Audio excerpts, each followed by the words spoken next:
বিকৃতির ধারাবাহিকতা। বিকৃতি ও জালিয়াতির ধারা কুরআন নাজিলের পরেও অব্যাহত আছে। আপনি বাংলা ভাষায় প্রকাশিত বিগত ২০০ বছরের বাইবেলগুলি একত্রে অধ্যয়ন করলেই দেখবেন যে প্রত্যেক সংস্করণেই অনেক পরিবর্তন। ভাষার পরিবর্তন নয়, বরং তথ্যের পরিবর্তন, বিকৃতি, এমনকি অনেক আয়াত বা শ্লোক পর্যন্ত বাদ দেওয়া হয়েছে।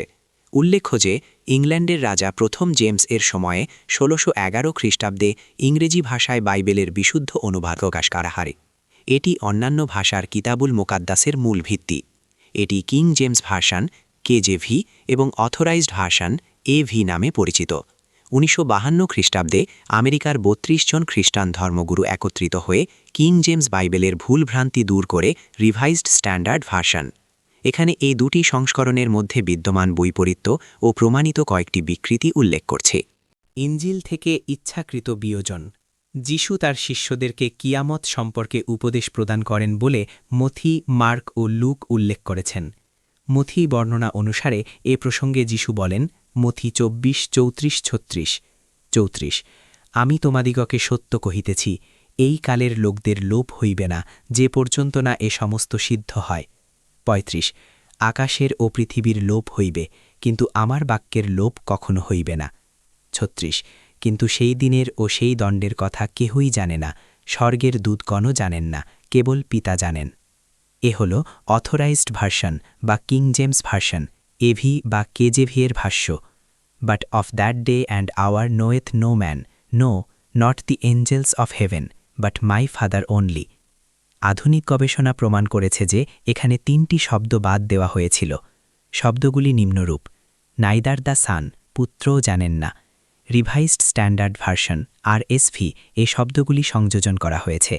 সংযোজিত বাক্যাংশটুকু সহ শ্লোকটির অর্থ হচ্ছে, কিন্তু সেই দিনের বা সেই দণ্ডের তত্ত্ব কেহই জানে না, স্বর্গস্থ দূতগণও জানেন না, পুত্রও জানেন না, কেবল পিতা জানেন। এ কথা সহ এ শ্লোকটি প্রমাণ করে যে যিশু বা যিশুর মধ্যে বিদ্যমান পুত্র সত্তা ঈশ্বর ছিলেন না। এমনকি কিয়ামত কখন হবে সে জ্ঞানও তার ছিল না। যিশুকে ঈশ্বর বলে যারা বিশ্বাস করেন তাদের জন্য কথাটি মেনে নেওয়া অসম্ভব। এজন্য বাইবেল লেখকগণ এ বাক্যাংশটুকু মুছে দিয়েছিলেন। আরও মজার ব্যাপার হল, লুকের বাইবেল থেকে এ শ্লোকটি পুরোই ফেলে দেওয়া হয়েছে। লুক ২১:৩২-৩৪ নিম্নরূপ: ৩২, আমি তোমাদেরকে সত্য বলিতেছি, যে পর্যন্ত সমস্ত সিদ্ধ না হইবে সে পর্যন্ত এই কালের লোকদের লোভ হইবে না। ৩৫, আকাশের ও পৃথিবীর লোভ হইবে, কিন্তু আমার বাক্যের লোভ কখনো হইবে না। ৩৪, কিন্তু আপনাদের বিষয়ে সাবধান থাকিও, পাছে ভোগপীড়ায় ও মত্ততায় এবং জীবিকার চিন্তায় তোমাদের হৃদয় ভারগ্রস্ত হয়, আর সেই দিন হঠাৎ ফাঁদের ন্যায় তোমাদের উপর আসিয়া পড়ে। ইনজিলের মধ্যে ইচ্ছাকৃত সংযোজন। কিং জেমস ভার্সন অনুসারে যোহনের প্রথম পত্রের ৫-৭-৮ নিম্নরূপ: কারণ স্বর্গে ৩ জন রহিয়াছেন, যাহারা সাক্ষ্য সংরক্ষণ করেন, পিতা, বাক্য ও পবিত্র আত্মা, এবং তাহারা ৩ একই। এবং পৃথিবীতে ৩ জন রহিয়াছেন, যাহারা সাক্ষ্য প্রদান করেন, আত্মা, জল ও রক্ত, এবং সেই ৩-এর সাক্ষ্য একই। For there are 3 that bear record in heaven, the Father, the Word, and the Holy Ghost, and the 3 are one. And there are 3 that bear witness in earth, the Spirit, and the water, and the blood, and these 3 agree in one. এভাবে সহস্রাধিক বৎসর Bible পাঠ করা হয়েছে। এখন খ্রিস্টান পণ্ডিতগণ একমত যে এ কথাগুলি ত্রিত্ববাদ প্রতিষ্ঠার জন্য সংযোজিত। এখানে মূল কথা ছিল ৩ জন সাক্ষী রয়েছেন, আত্মা, জল ও রক্ত, এবং এ ৩ জনের সাক্ষ্য একই। ত্রিত্ববাদ প্রতিষ্ঠার জন্য বাইবেল লেখকগণ অতিরিক্ত কথাগুলি সংযোজন করেন। রিভাইরূপ: There are 3 witnesses, the Spirit, the water, and the blood, and these 3 agree. বস্তুত ৩ সাক্ষ্য দিতেছেন, আত্মা, জল ও রক্ত, এবং সেই ৩-এর সাক্ষ্য একই। ইনজিলের মধ্যে ইচ্ছাকৃত বিকৃতি।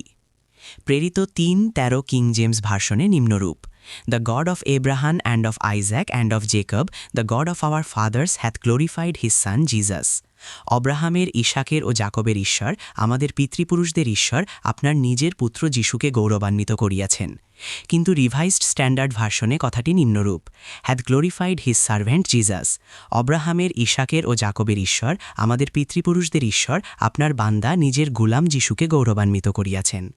অর্থাৎ ঈসা মাসিহা আল্লাহর বান্দা ছিলেন এ কথাটি গোপন করতে বান্দা শব্দটি পুত্র বানানো হয়েছিল। একইরূপ জালিয়াতি দেখুন প্রেরিত 4:27, সেখানেও তাই হোলি সার্ভেন্ট জিজাস আরএসভি তোমার পবিত্র দাস যিশু কথাটি বিকৃত করে দাই হোলি চাইল্ড জিজাস কেজেভি তোমার পবিত্র পুত্র যিশু বানানো হয়েছিল।